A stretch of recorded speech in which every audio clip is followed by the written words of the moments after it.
نحمدہ و نصلی علی رسولہ الکریم اما بعد اعوذ باللہ من الشیطان الرجیم بسم اللہ الرحمن الرحیم۔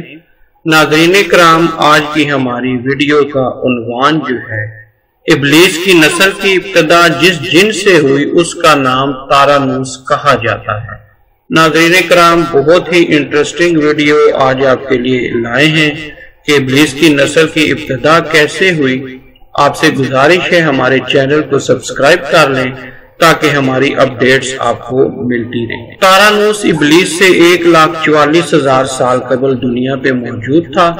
تارانوس کی نسل تیزی سے بڑھی کیونکہ ان پہ موت طاری نہیں ہوتی تھی اور نہ بیماری لگتی تھی۔ البتہ یہ چونکہ آتشی مخلوق تھی تو سرکشی بدرجہ اتم موجود تھی۔ اس جنوں کی نسل کی پہلی موت فرشتوں کے ہاتھ پیدائش کے 36,000 سال بعد آئی، جس کی وجہ سرکشی تھی۔ یہاں پہلی بار موت کی ابتدا ہوئی، اس سے پہلے موت نہیں ہوتی تھی۔ بعد میں چلپانیس نامی ایک نیک جن کو جنات کی ہدایت کا ذمہ سونپا گیا اور وہ ہی شاہ جنات قرار پائے۔ اس کے بعد ہاموس کو یہ ذمہ داری دی گئی۔ ہاموس کے دور میں ہی چلیپا اور تبلیس کی پیدائش ہوئی۔ یہ دونوں اپنے وقت کے بے حد بہادر جنات تھے اور ان کی قوم نے چلیپا کو شاشین کا لقب اس کے شیر کے جیسے سر کی وجہ سے دیا۔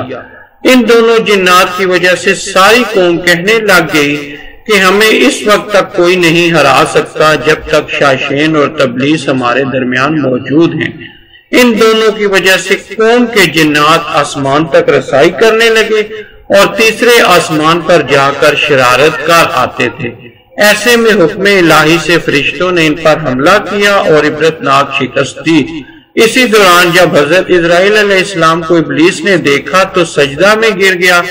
ابلیس شروع سے ہی ایک نڈر اور ذہین بچہ تھا۔ اس میں باپ کی بہادری اور ماں کی مکاری کوٹ کوٹ کر بھری ہوئی تھی۔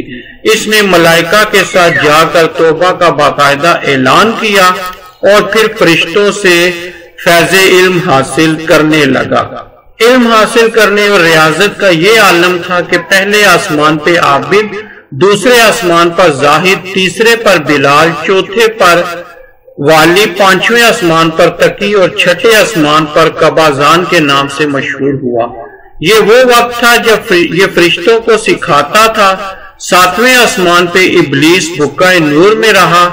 ہفت افلاک کے سب ملائکہ کا معلم قرار دیا گیا۔ یہاں تک پہنچ کر ابلیس نے اپنی عاجزی اور ریاضت کی انتہا کر دی۔ کم و بیش ابلیس نے 14,000 سال عرش کا طواف کیا۔ یہاں اس نے فرشتوں میں استاد سرادر عزازیل کے نام سے شہرت پائی۔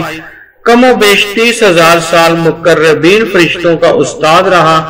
ابلیس کے درز و واز کی میعاد کم و بیش 20,000 سال ہے۔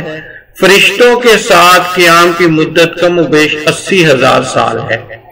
ابلیس کو حکم ہوا کہ داروغہ جنت رضوان کی معاونت کرو اور اہل جنت فرشتوں کو اپنے علم و فضل سے بہرہور کرو۔ یوں ابلیس کو جنت میں داخلے کا پروانہ مل گیا اور جنت میں بھی اپنے علم سے داروغہ جنت رضوان کو سیراب کیا اور یوں جنت رضوان کی کنجیاں ابلیس کے پاس رہیں۔ روایات کے مطابق ابلیس 40,000 سال تک یہ فرض خزانچی انجام دیتا رہا۔ یہی وہ مقام اعلیٰ ترین جنت رضوان ہی تھا جہاں ابلیس نے پہلی بار بادشاہت کے خواب دیکھنے شروع کیے۔ اس وقت ابلیس کے پاس ہفت اقلیم، افلاک، جنت و دوزخ سب کا اختیار تھا اور اس نے چپے چپے پہ سجدے کیے تھے، مگر یہاں پہ ابلیس عاجزی سے پہلی بار بھٹکا اور خود کو بادشاہ بنانے اور رب بن جانے کے خواب دیکھنا شروع کیے۔ کئی ملائکہ کے سامنے ربوبیت کی بابت بات بھی کی، مگر ملائکہ کے انکار کے سبب چپ ہو گیا اور یوں نظام چلتا رہا، مگر اس سب سے اللہ تعالیٰ کی ذات بے خبر نہ تھی۔ پھر آدم علیہ السلام کی تخلیق کا مرحلہ آیا، جیسے قرآن مجید میں واقعات بیان ہوئے ہیں۔ ابلیس آدم علیہ السلام کو جز مرحلہ وار مختلف اقسام کی مٹی سے تخلیق ہوتا دیکھتا رہا اور چپ رہا، مگر جیسے ہی اسے یہ معلوم ہوا کہ آدم علیہ السلام اللہ تعالیٰ کا نائب ہے تو اس نے واویلا کیا، عبادات اور اطاعت کا واسطہ دیا، پھر طنز کیا کہ مجھ جتنی عبادات کس نے کی ہیں، اور آدم علیہ السلام کو سجدہ کرنے سے انکاری ہوا۔ تب اللہ تعالیٰ نے کہا نکل جا شیطان مردود۔ لعنتی قرار پانے کے بعد ابلیس نے اپنی عبادات اور ریاضت کا رب کریم سے عوض مانگا، جس پر اللہ تعالیٰ نے ابلیس کو ایک وقت معلوم تک مہلت فراہم کی، جس پر ابلیس نے اولاد آدم کو صراط مستقیم سے بھٹکا کر اپنا پیروکار بنانے کا دعویٰ کیا، جس پر رب کریم نے فرمایا کہ جو متقی اور پرہیزگار ہوں گے تو ان کو گمراہ نہیں کر پائے گا۔ ابلیس کے اس لعنتی کام میں اس کے 5 ساتھی ہیں۔ صبر، اس کے اختیار میں مصیبتوں کا کاروبار ہے، جس میں لوگ واویلا کرتے ہیں، گریبان پھاڑتے ہیں، منہ پر تمانچے مارتے ہیں اور جاہلیت کے نعرے لگاتے ہیں، اور یہ لوگوں کو بدی کا مرتکب کرتا ہے اور بدی کو لوگوں پہ اچھا اور پسندیدہ کر کے دکھاتا ہے۔ مسعود یہ کذب، جھوٹا اور دروغ پر معمور ہے، جسے لوگ کان لگا کر سنیں۔ یہ انسانوں کی شکل اپنا کر ان سے ملتا ہے اور انہیں فساد برپا کرنے کی جھوٹی خبریں سناتا ہے۔ داسم، یہ آدمی کے ساتھ گھر میں داخل ہوتا ہے اور گھر والوں کے عیب دکھاتا ہے اور آدمی کو گھر والوں پر غضبناک کرتا ہے۔ زکنی، یہ بازاروں کا مختار ہے، بازاروں میں آ کر یہ بددیانتی کے جھنڈے گاڑتا ہے، بازاروں میں برائیوں اور فحاشیوں پہ ورگلاتا ہے۔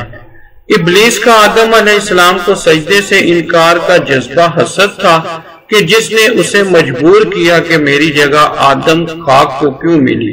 یہ اس کا جذبہ تکبر اور غرور تھا کہ میں اعلیٰ ہوں، اور اس ایک سجدے کے انکار کی بات نہیں تھی، بات اطاعت سے سرکشی کی تھی، شرک کی تھی۔ ابلیس نے دل میں خود کو رب مان لیا تھا۔ اسی شرک عظیم کی بدولت ابلیس تا قیامت رسوا اور لعنتی ٹھہرا اور اولاد آدم کو بھٹکانے کے لیے آزاد قرار پایا۔ حاصل نتیجہ یہ ٹھہرا کہ رب کریم کو انسان کی عبادات، عاجزی، علم و دانش سے کچھ غرض نہ ہے۔ رب کریم صرف دیکھتا ہے کہ دل میں اطاعت و فرما برداری کتنی ہے، اسی بنیاد پہ تقوی اور پرہیزگاری کے درجے قرار پاتے ہیں۔ ناظرین کرام، امید ہے آپ کو یہ ویڈیو پسند آئی ہوگی۔ یہ ویڈیو ہم نے جن سورسز سے لی ہے وہ یہاں پہ آپ کے سامنے دکھائے جا رہے ہیں۔ ہمارے چینل کو سبسکرائب کریں، ویڈیو کو لائک اور شیئر کریں۔ اپنا بہت خیال رکھیں۔ صدق اللہ العظیم۔